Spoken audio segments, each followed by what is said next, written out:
Hello everyone. How you doing?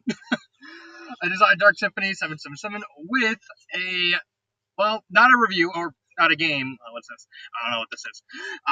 Don't worry, I'm not playing any games. Technically, technically not playing any games. But I just wanted to show off at least a model, even if it's like a model from a game, because it's around that time. So I wanted to do this video to more or less talk about the upcoming big section of the year when it comes to the reviews and stuff like that. That being the Lunaverse. So the reason I'm not showing myself, because otherwise I would show myself for something like this, it's very hot. I live in Florida. It is blistering hot, and I pretty much live in my car. You do the math of why I do not want to show myself until I get like someplace cold, air conditioned. curse you heat. But I wanted to do this video to kind of talk about the general scope of the Lunaverse, because the Lunaverse is something completely different from a lot of stories that I've done, particularly those of various recursive fanfic, so to speak, like something like the Shadow Chasers or Fallen Equestria to a lesser extent, and that is how they are written. So how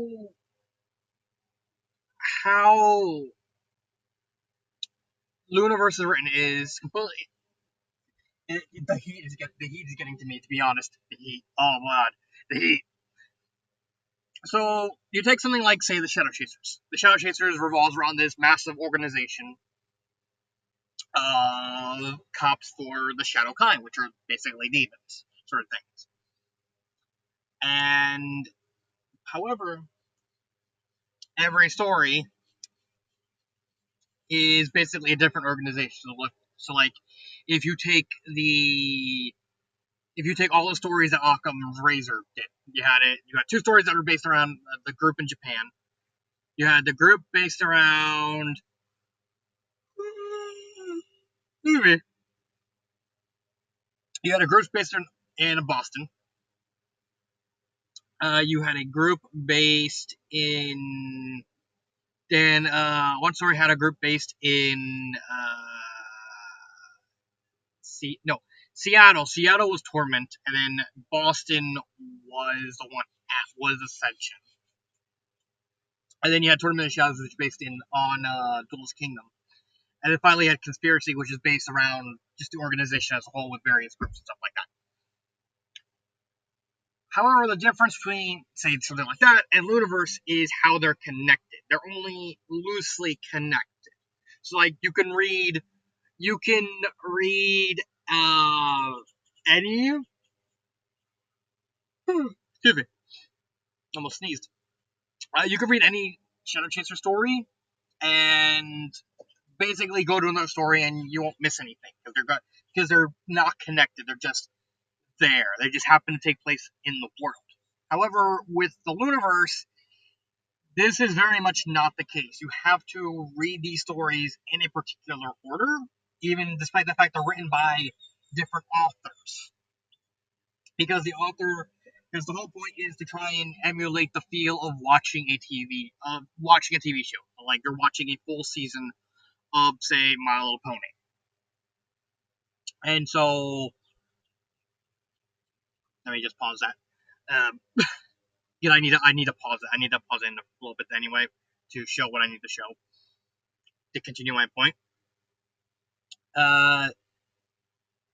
Each story kind of has to go in a specific order. So if you're watching, so you have to read it chronologically. So you have to read it from Longest Day, Longest Night to the end of season one, and then we also have a second season, and everything kind of has to connect in some way. So, like for instance, in season one, a lot of stuff builds around the government of Canterlot in this version of the world. And I'll get into the plot in a little bit when I finish with this. And so a lot of stories kind of have to kind of leaves hints along the way over what's gonna happen, teases over what's gonna happen later at the end. And basically, the same thing happens in season 2 with Discord. Granted, that story, the final story of season 2, which is their fight against Discord, has not even been started yet. So I don't know if that's ever gonna finish. I don't know. The author can let me know. Who knows? Maybe. Only time can tell. But let's talk about the actual Lunaverse itself, because combined with having the story with this version, no, not version, the series of fanfiction is completely different from Fallout Equestria and Shadow Chasers and stuff like that. There has to be some kind of set standard. So there's an overall world to it, and also the main characters. And so I wanted to go over both before actually doing the reviews, because it's going to be really, really annoying to kind of repeat myself of the characters over and over again. So you can use this story as like a primer to just kind of get a base of each character, each of the main characters, and then I'll only touch upon how they act in any specific story. So give me a second to get to the proper picture. All right, here's our main group. I had to go to the fandom.com. Now here's our lovable, weird, quirky main characters. Our main 6 of these stories, everyone. We have what's her face? Big dick energy. Human lover. Who?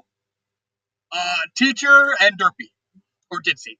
I'm kidding. I'm kidding. But their actual names are, if you don't know, it's Raindrops, Cheerilee, Ditsy Doo, Carrot Top, Lyra, and the great and powerful Trixie. Yeah, I gotta have it up. The great and powerful Trixie. You gotta roll those R's for her. You gotta roll those R's. So these are our main characters, but let's talk about the world of the Lunaverse itself. So the Lunaverse has a very basic premise of how its world works. What happens if instead of Luna going mad, turning into Nightmare Moon and getting sent to the moon, it's Celestia that goes mad. That's basically the premise of the Lunaverse. It's basically Celestia goes mad before Luna does. Luna has to deal with Celestia and lock her into the sun, and basically a massive butterfly effect sort of thing. That ends with these 6 being the elements of harmony instead of Twilight Sparkle and Applejack at all. The story has Trixie being sent to Ponyville, same as always, and she basically Celestia escapes the sun.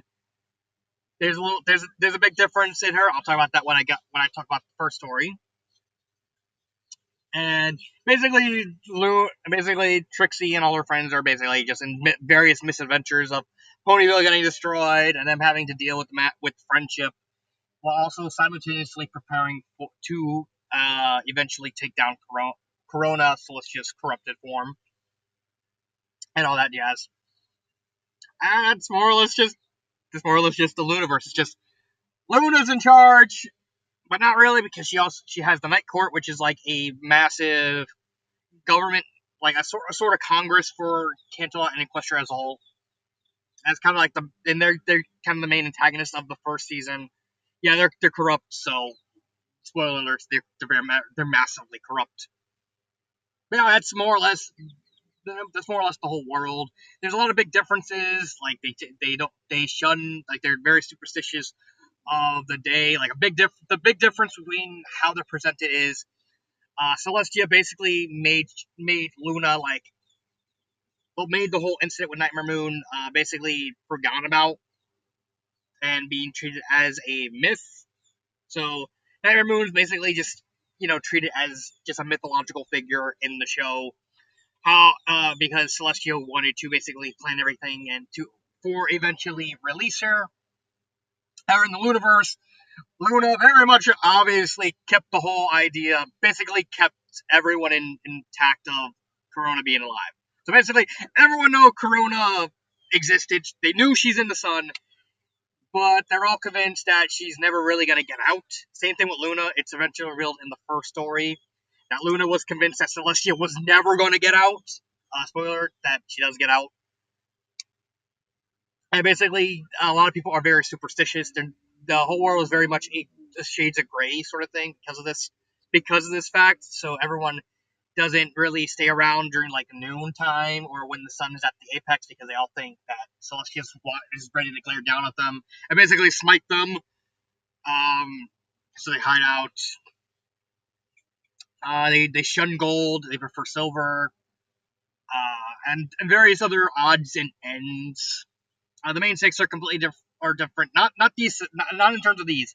But in the main six, the main universe main six, they act completely different. They don't for the most part. Only like two of them get any sort of focus. And that's Twilight and Applejack. I'll talk about that when I get to the main characters because they do become sort of they are reoccurring enough that they kind of are like main enough characters. But yeah, that's more or less the gist of the Lunaverse, the world itself. Now for the characters. Trixie is Trixie. She's the element of magic. She's very bombastic. She's very over the top. Very extremely narcissistic. However, she does have political goals. She wants to be a member of the Night Court and basically wants to do good for Equestria at the end of the day. She's just very, what's the word? Tricksy about it. And yet she even does the whole magician act. In this universe, her grandfather was actually a magician himself, and he was actually an Earth Pony, and he was respected by a lot of people, including Luna, for doing what he could do as an Earth Pony. So there's that. So Trixie tries to basically wears a getup, basically to emulate him because he's like, oh, I'm a magician. I must entertain the fools.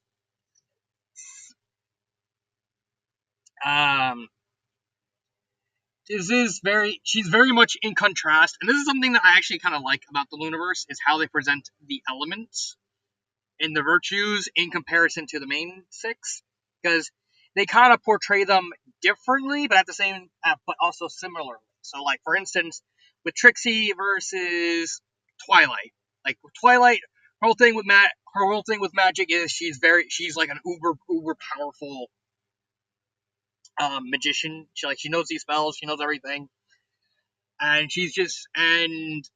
the reason she even knows about the Elements Army is she read it in a book and gets she's bored, and she thinks the myth. She's like the only person in the world that thinks the myth is not true.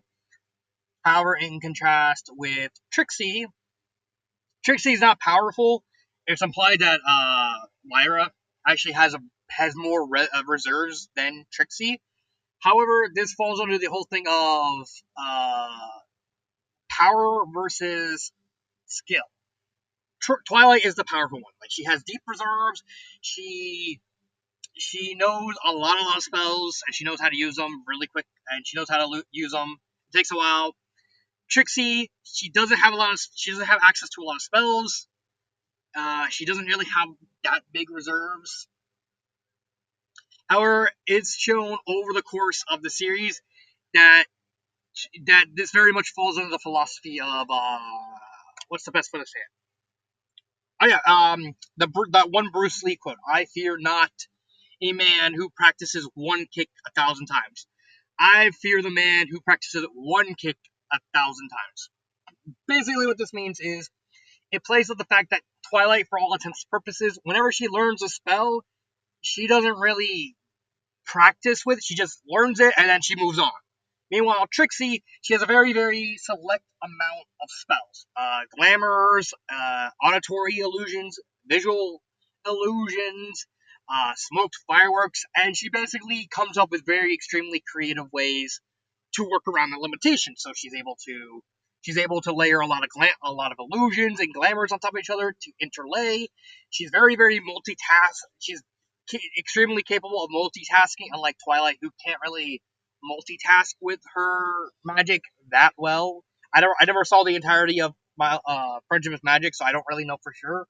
But between Trixie and Twilight, Trixie's able to basically adapt more on on multitasking and different layers of magic at the same time, and do various magic tricks and keep them along longer to the point where she's able to cut corners using her skills, and so the magic reserve, the low magic reserve she has, doesn't really makes up for is made up of the fact that she's just more adaptable and more and able to have better thinking on the fly than Twilight is. Uh, the Lunaverse version of Twilight is very different. She's basically a very clear shut-in. She doesn't have Spike. She doesn't have Celestia because Spike works for Corona and Corona is Corona. Yep. So she's very much convinced that the only reason for someone to have something like the element of magic is if you're uber powerful, like she is. She doesn't have no social skills. She doesn't have no thinking skills. She's just a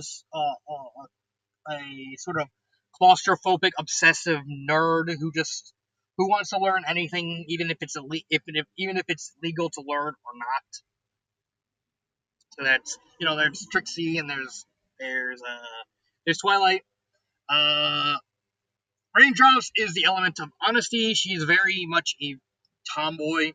She's not exactly the best flyer. She works under Rainbow Dash. She works for the Red Service. She loves the rain. She has a really really big temper, and she's actually stronger than a lot of Earth ponies. So like this story kind of has the whole thing that in terms of like physical capabilities, Earth ponies are like above Pegasus and unicorns. Like they're tougher, they're stronger, they can take more damage. And you want something for them to hit, you use them. However, whether Raindrops is like implied to be like possibly the second strongest pony in Ponyville, no, either third or second, I believe. It's never been confirmed, but it is implied that she's that strong for Pegasus. Kind of counter the balance the fact that one, apparently she had like really really. Is that I don't believe it's mentioned in season 1, but I think in season 2 it is mentioned that most of her family is actually Earth ponies, and she kind of just got the majority of DNA from those ancestors. She's actually related to Snails in the story. She's kind of like a big sister, and she's like that. She's so strong. She's only like third behind Applejack and Big Mac in terms of raw physical strength. Like she can just casually, like when she gets mad, she can't. Like in one of the stories, she stomps on the ground, she cracks a rock in half, and like Trixie sees that. It's like, Pegasus aren't supposed to do that. And Raindrops is just completely glaring at her. I may have fucked up. Oh, you may have fucked up, Trixie. Contrast that with the main 6 counterpart of the element of honesty, Applejack, who's a dick. Basically, Applejack is like the only member of the main 6 to actually be an actual antagonist. Twilight is technically an antagonist, but it's more due to the fact that she's not really malicious by nature. She just has she's just kind of a shut-in, and that kind of and no social act, no social no social societal ideas of how things work, so she doesn't really understand a lot of things. Applejack is just a dick. She's basically in charge of the Apple Trust, or more specifically the Ponyville wing of the Apple Trust. She's very very ruthless. She tries to maintain a massive monopoly on all the food wares going on in Ponyville. Any like fruit or vegetables, if they don't come from the Apple Trust, then she's convinced that the trust that they're seeking to like destroy the trust, even if they're trying to survive. It's like, no, you're selling carrots like 5 feet away from my store. That means you're trying to shut down my business and ruin Sweet Apple Acres and ruin Ponyville. you horrible monster. And it's got to the point where she's very, very overly antagonistic. Like she purposely tries to ruin other farmers' lives by just enforcing this monopoly on them. So no, you cannot sell wares here. You cannot sell these wares at this time or this time or this or here. And and she's and a big part of season. That's pretty much, if anything, Applejack's probably like the secondary antagonist. Like the Night Court is the main antagonist in season one, but Applejack is probably the closest to like a secondary antagonist because she does.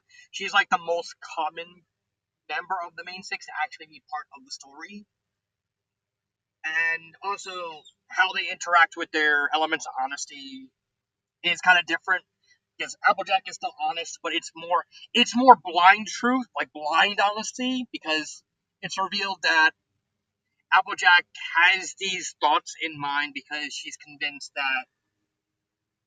that she's honestly convinced that any sort of competition will sink the trust, and if the trust falls, then like Equestria won't get any food, everyone will starve because it's revealed that there was a famine and all the farmers worked together. However, Applejack over time, alongside the Apple family, is the story behind it's kind of been twisted. You know, like kind of like a game of cell phone where if a message goes on long enough, it start people start to forget it and kind of replace the words. And that's basically what happened with Applejack. Like she was told, oh, probably Applejack's ancestors were like, oh, it's everyone, all the farmers teamed up, and it kind of when it got to her and spread along the family, it basically became they basically became a monopoly and hoarded all and basically saved Equestria by themselves. That's basically blind honest, like my truth sort of deal. Meanwhile, Raindrop she operates under the facet of honesty that be basically the whole idea of be yourself. Don't try and be something you're not. Which is why she doesn't really like Trixie at first. Like she makes it obvious she doesn't like Trixie because she's trying to be something that she's not, rather than being herself. This story is very great because Raindrops does lie and stuff like that. Yeah, Lyra, the element of loyalty. Uh, Rainbow Dash is loyal, but she's only loyal to the Fluttershy. Lyra is loyal. Honestly, she's kind of the most forgettable character of the six. She's like, I remember her, I remember her, I remember her, I remember her, I remember her. I don't really much remember her. The only difference is that she's not a fan of humans in this version. She does turn into a human as like a joke in one of the stories, but she doesn't really know about them in general.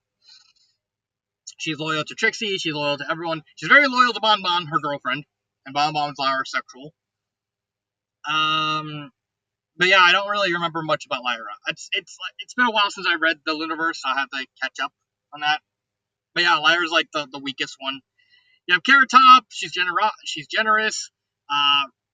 Long story short, Rarity's kind of like Rarity and Pinkie Pie are like a non-entity in this story. Like they show up, but they're not.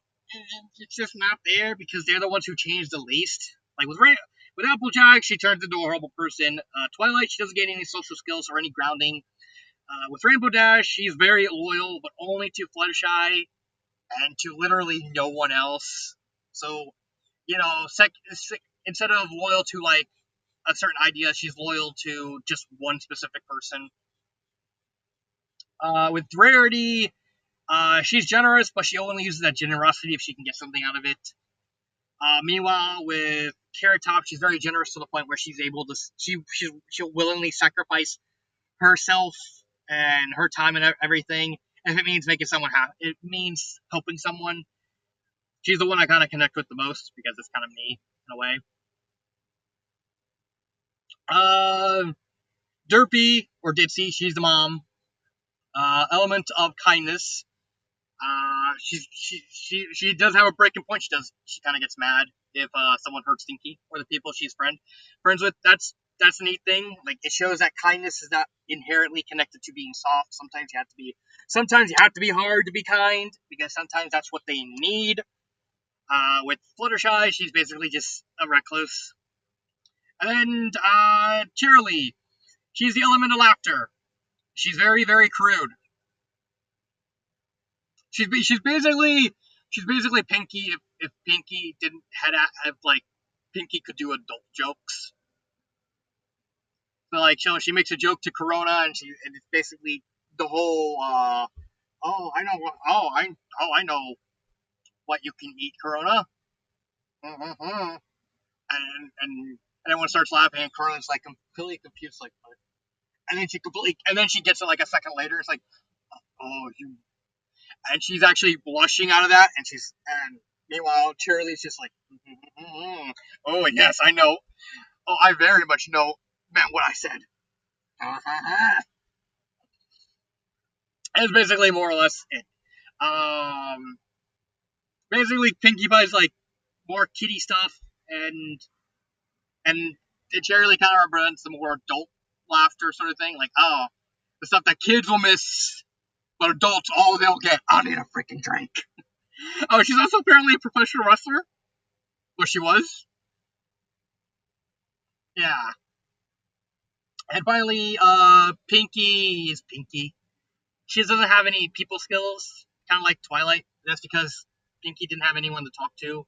So she didn't have any. So she was just convinced that no one would ever. Basically, no one listens to her and stuff like that. It's more, like I said, I'm only doing the baselines of the characters because that way I don't have to keep repeating myself when I do the actual reviews. So let's go to the final thing, is the review. So these are all the stories I have to do. It's gonna start with Longest Night, Longest Day, and end with Pinky and Bluey. This is the entirety, all the completed stories of season 1 from the TV Tropes page. You can tell that that I'm pretty much partially into it. 1, 2, 3, 4, 5. I'm on. Yeah, I'm on this one where Smoke, and then after that, everything. So I'm going to be reviewing some of them by themselves and some of them together. So Longest Night, Longest Day, that's going to be by itself, but Family Matters and Helping Hands are going to be together, because these two stories they pretty much happen at the same time. But Longest Night is like the one that starts it all. So Griffin and Ill is going to be together. Ghostbusters is going to be by itself. By itself, by itself, by itself.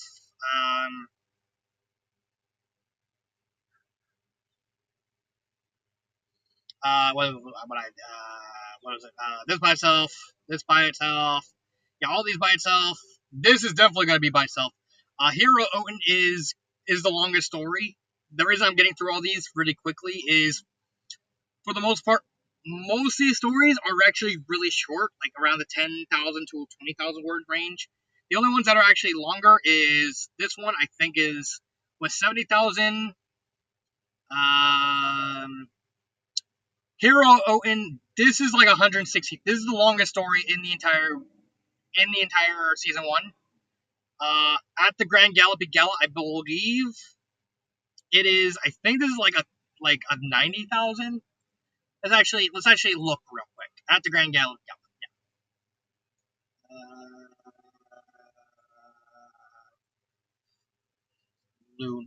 Lunaverse.